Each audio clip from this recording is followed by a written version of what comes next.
Salut à tous et bienvenue sur l'amour du maillot pour une nouvelle vidéo. Aujourd'hui on va faire une vidéo qui m'a été inspirée par un abonné que je salue. Sous ma vidéo sur les maillots de l'Euro, il m'avait laissé un commentaire pour me dire que ce serait pas mal de parler des maillots qu'on aurait pu voir à la compétition. Alors sur le coup je me suis dit qu'il y avait du contenu juste pour faire un short sur YouTube. Et puis après j'ai réfléchi, je me suis dit que ce serait pas mal de parler aussi des anciennes compétitions. Du coup on va remonter jusqu'à l'Euro 2004, première compétition que j'ai vraiment suivie en direct en tant que fan de foot. Et on va parler de toutes les coupes du monde ou tous les Euros où on aurait pu avoir des maillots cool. Alors parfois il y aura un ou deux maillots sur les anciennes compétitions. Parfois, il y en aura plus puisque aujourd'hui, les équipementiers travaillent de mieux en mieux avec les sélections. Mais avant de commencer, deux choses. Comme d'habitude, pensez à vous abonner à la chaîne, c'est hyper important pour l'aider à se développer. Et aussi, si vous voulez vous faire plaisir avec des maillots authentiques, vous avez des liens affiliés en description. Ça vous permet de vous faire un kiff, mais aussi de soutenir la chaîne. Allez, c'est parti. On commence par l'Euro 2004. Au début, je voulais commencer que par la Coupe du Monde 2006, puisqu'à l'époque, les équipementiers et les sélections, ça bossait pas de ouf, à part avec les grosses sélections. Mais en y réfléchissant, je me suis dit qu'il y avait un maillot qui aurait été intéressant de voir à l'Euro 2004 et il suffit que je vous mette les images à l'écran pour que vous vous rendiez compte de ce dont je veux parler. Cette sélection, c'est la Norvège et vous voyez directement à l'écran à quel point les maillots de la Norvège à l'époque ressemblaient aux maillots de l'Angleterre. C'est fou, c'est quasiment du trait pour trait, à part l'ajout de quelques touches de bleu marine, que ce soit le maillot domicile ou le maillot extérieur,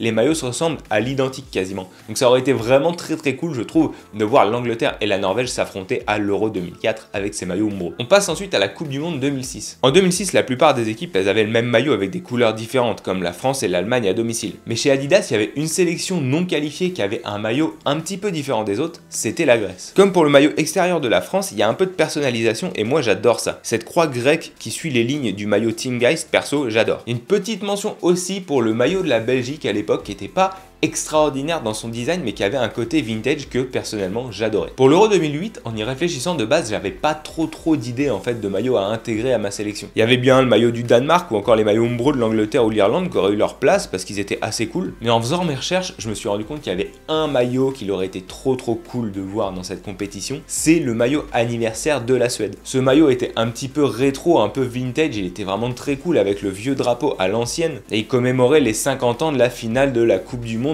perdu par la Suède contre le Brésil. Et ce maillot-là, il avait été porté dans la foulée de la compétition contre la France qui elle-même baptisait son nouveau maillot. Alors un maillot qui était différent du précédent mais qui était tout aussi laid. On passe ensuite à la Coupe du Monde 2010. Moi 2010, je l'associe vraiment à la gamme Tailored by Umbro de Umbro. Alors j'aurais évidemment voulu voir le maillot de la République d'Irlande parce que je trouvais que c'était un des plus beaux avec ce beau vert et ce col épuré. Il y avait aussi le maillot de l'Irlande du Nord extérieur qui était assez cool, mais s'il y a bien un maillot que j'aurais kiffé voir à cette Coupe du Monde 2010 en Afrique du Sud, c'est le maillot qui est derrière moi, le maillot Tailored by Umbro du Pérou. Comme je le dis souvent, le diable se cache dans les détails et c'est vraiment ça qui fait la différence. Et si le maillot du Pérou est souvent plus ou moins le même, à l'époque le Tailored by Umbro, le tout premier, je le trouvais exceptionnel dans ses détails et dans sa finition. Le col rond, l'aspect coton, un peu vintage, le liseré rouge sur le col, franchement je trouve ça incroyable. Les petits détails étaient vraiment fous. Les Tailored by Umbro qui sont sortis ensuite et c'est aussi cool, mais celui-là pour moi en fait il était parfait. Et puis surtout il était parfait en version rouge et blanche, ça c'était trop classe. Imaginez ce maillot avec les patchs de la Coupe du Monde de l'Afrique du Sud, franchement ça aurait été un délire. Mais à l'époque il n'y a pas que Umbro qui avait bien bossé, il y avait aussi Adidas qui avait super bien bossé pour ses grosses sélections. Et le maillot ultime que j'aurais voulu voir à la Coupe du Monde en Afrique du Sud, c'était le maillot domicile de la Russie. Le maillot domicile de la Russie en version Tech Fit, bordeaux doré comme ça qui clashait avec les maillots précédents qui étaient soit rouge, soit blanc, soit bleu. Franchement, il était incroyable. En plus, il y a les motifs un petit peu traditionnels dessus. Honnêtement, c'était un bijou ce maillot-là et c'est vraiment très dommage qu'on n'ait pas pu le voir en phase finale en Afrique du Sud. Et enfin, dernier maillot que j'aurais kiffé voir cette fois-ci du côté de Puma, c'est le maillot de l'Angola. Parce que le template Puma pour les sélections africaines en 2010, il était déjà vraiment très cool. Mais celui de l'Angola, il va encore plus loin parce qu'il est relevé, il est un peu musclé par le drapeau qui est peint sur le maillot. Et franchement, pour moi, ce maillot-là, c'était vraiment le plus beau de la gamme 2010 Puma en Afrique. Alors, ensuite vient l'Euro 2012. J'en ai déjà parlé en vidéo. L'Euro 2012, pour moi, c'était un Euro qui était très réussi visuellement. La plupart des maillots étaient très cool, notamment les maillots domicile. Mais en faisant mes recherches et en repassant un petit peu en vue ma collection sur les dernières années, il y a un maillot que j'aurais voulu voir à la phase finale, c'était le maillot de l'Écosse. Le maillot de l'Écosse en version version Tech Fit comme ça, il était vraiment incroyable. Avec ce petit col un peu rétro, le motif un peu gaufré qui mélange un peu le chardon et le drapeau au sein du maillot. Ah, honnêtement, c'était fou avec le petit drapeau comme ça et tout. Honnêtement, ce maillot-là, c'est peut-être le seul qui manquait vraiment à la phase finale de l'Euro 2012. Pour la Coupe du Monde 2014, on va prendre des maillots du Big Three, Puma, Adidas et Nike. Et on va commencer par l'évidence pour moi. Un maillot que j'aurais tellement voulu voir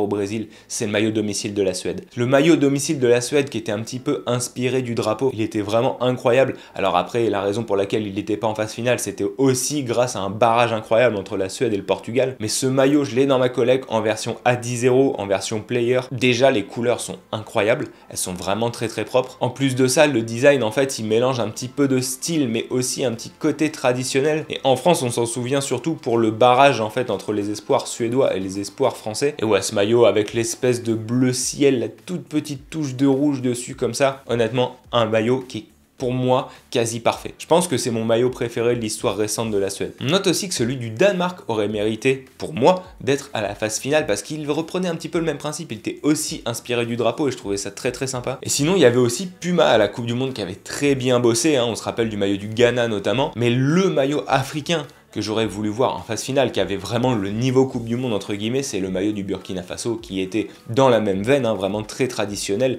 mais qui franchement prenait les couleurs, les mélangeait, mettait des motifs, était vraiment fou. Ce maillot là, vous l'avez vu dans ma collection en version shorts et sur mon Instagram, n'hésitez pas à aller y faire un tour, franchement un maillot de fou. Et on conclut 2014 par une autre nation africaine, à la surprise, équipé par Nike, c'était le maillot de la Zambie. Le maillot de la Zambie est surtout la version orange et verte. La Zambie, ça faisait un petit moment qu'ils étaient équipés par Nike et à cette époque-là, ils avaient eu un maillot totalement personnalisé qui était très sympa, je trouve, et qui, on le sait peu, mais existait en version player. Alors évidemment, il n'était pas commercialisé et en version réplica. Mais franchement, avec les petits motifs comme ça tradis, les couleurs, vraiment un maillot entièrement personnalisé. C'était un beau travail de la part de Nike et ça aurait valu le coup de le voir à la Coupe du Monde. On revient sur un euro, on passe à l'Euro 2016 en France, un euro que je trouvais très décevant au niveau des maillots, j'en ai déjà parlé, mais il y a quelques maillots qui auraient pu relever le tableau, notamment chez Adidas, deux sélections dont on a déjà parlé, le Danemark et l'Écosse, qui avaient des maillots assez cool. Le maillot de l'Écosse inspiré du motif tartan avec les manches blanches pour un peu relever le tout, c'était assez cool. Et puis le maillot bicolore un petit peu comme ça du Danemark, qui avait une inspiration un peu du maillot Hummel, le 86 il me semble, et comme ça le rouge sur rouge, c'était assez sympa. Je trouve que franchement c'est un maillot que j'aurais bien aimé voir en France, mais étonnamment s'il y a un maillot en 2016 que j'aurais voulu voir, c'était un maillot Nike. On l'a déjà dit, les maillots du tiers A, hein, du top tier de chez Nike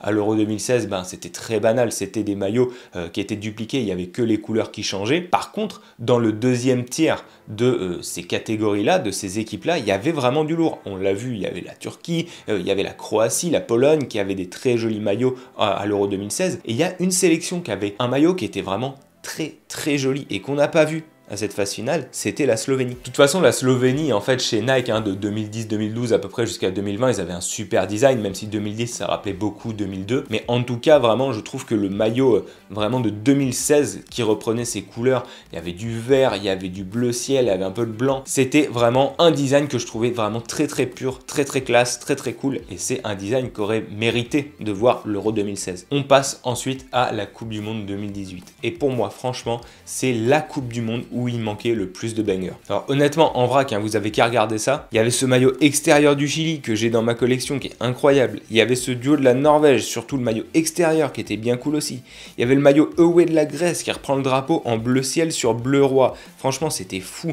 La Slovénie, encore une fois, qui avait un duo bien sympa, qui était un peu l'évolution du maillot de 2016. Il y avait aussi le maillot de l'Afrique du Sud avec les manches rayées qui rappelait un peu celui de l'Australie qu'on a vu contre la France. Et aussi ce maillot extérieur très cool de la Nouvelle-Zélande avec les fougères blanches sur le maillot noir, sans parler du duo des États-Unis inspiré des bandes du drapeau. Franchement, en 2018, c'était fou. Et là, vous l'avez remarqué, j'ai cité que des équipes Nike, mais il n'y avait pas que Nike qui manquait à l'appel. À la base, je pensais pas citer autant de maillots Nike, mais c'est en faisant mes recherches que je me suis rendu compte du travail génial qui avait été fait par Nike. Mais hors Nike, il y avait aussi le maillot extérieur de la Jamaïque signé Umbro qui était fou. Honnêtement, ça annonçait ce qui allait arriver pour la Jamaïque. Le duo Jamaïque-Umbro, le premier là, jaune et noir. Le jaune était assez sobre, je l'ai eu un temps dans ma collection, mais le maillot noir, franchement, il était magnifique. Vient ensuite l'Euro 2020.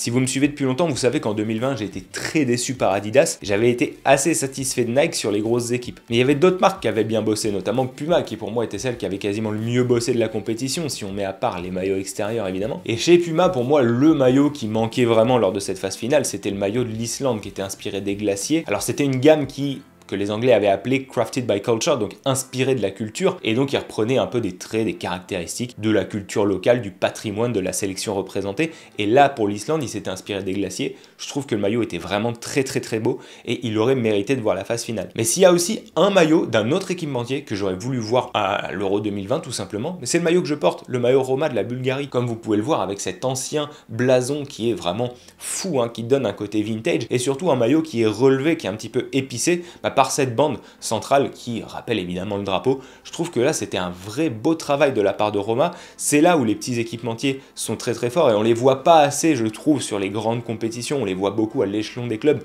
mais ils manquent en phase finale. On avait aussi vu par exemple le très beau travail sur le maillot de l'Ukraine, qui est vraiment très cool. Et donc ce maillot, voilà, je trouve que c'était une des pièces manquantes du puzzle de l'Euro 2020. Coupe du Monde 2022 au Qatar, là c'était l'inverse. J'avais été super content de voir les maillots Adidas, par contre les maillots Nike pour moi étaient dans l'ensemble assez bof. Pour autant, il y a deux maillots de ces deux marques-là que j'aurais aimé voir, qu'auraient mérité de voir la compétition. L'évidence, chez Nike, le maillot du Nigeria, il était pour moi indescriptible. Alors, il y a un petit côté hipster, on peut ne pas l'aimer. Pour moi, ce maillot, il était magnifique, il était vraiment ouf. J'ai pas les mots, franchement, le design comme ça qui est devenu mythique. De toute façon, le Nigeria travaille très bien avec Nike depuis plusieurs années, on le sait maintenant. Alors certains n'aiment pas les designs, personnellement moi je les trouve très beaux, même si je suis plus généralement adepte de la sobriété. Et la sobriété, justement, il y a un maillot sobre mais ultra classe qu'aurait mérité de voir cette Coupe du Monde, c'est le maillot de la Hongrie. Alors si vous le regardez bien, le maillot de la Hongrie, il rappelle le maillot de la Bulgarie que je porte, maillot signé Adidas, très beau, franchement avec des lignes hyper épurées, le drapeau qui est rappelé au centre du maillot. Honnêtement, je trouve que c'était le maillot manquant chez Adidas pour cette Coupe du Monde. Et on en arrive à 2024, on le sait,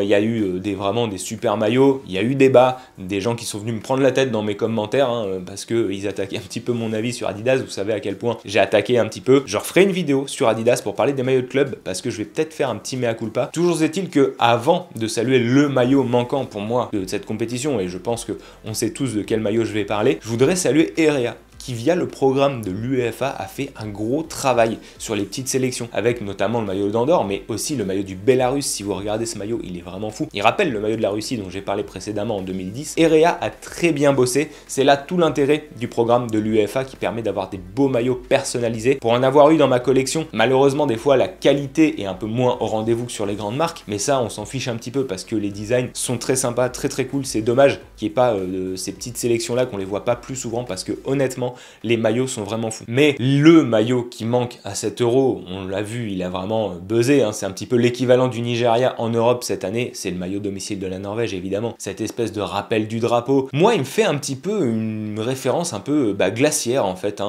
alors il est un peu dans une veine différente, mais puis cette espèce de typo de flocage, alors qui est pas très lisible, du coup c'est un petit peu l'inconvénient, mais elle est au moins esthétiquement très jolie. Voilà, un design, j'ai pas besoin d'en parler, les dégradés de couleurs au sein du maillot, les trois couleurs du drapeau, quand on sait que la Norvège a eu notamment en 2016, quand ils arrivent chez Nike, ils ont des maillots un peu catalogue et tout, et on voit l'évolution du travail au fil du temps. On en a parlé 2018, on a parlé, il y a eu 2020, voilà. Moi je trouve que les maillots de 2024 de la Norvège, notamment le maillot domicile, c'est le maillot manquant de cet Euro 2024. Voilà, c'est tout pour moi aujourd'hui, j'espère que ça vous a plu. N'hésitez pas à me dire en commentaire s'il y a un maillot à vous dans une compétition particulière que vous auriez aimé voir, que ce soit pour des raisons esthétiques, mais aussi pour des raisons un peu affectives. Encore une fois, pensez à vous abonner à la chaîne, c'est hyper important. Le pouce bleu, la cloche, et nous on se retrouve très vite pour reparler de maillot.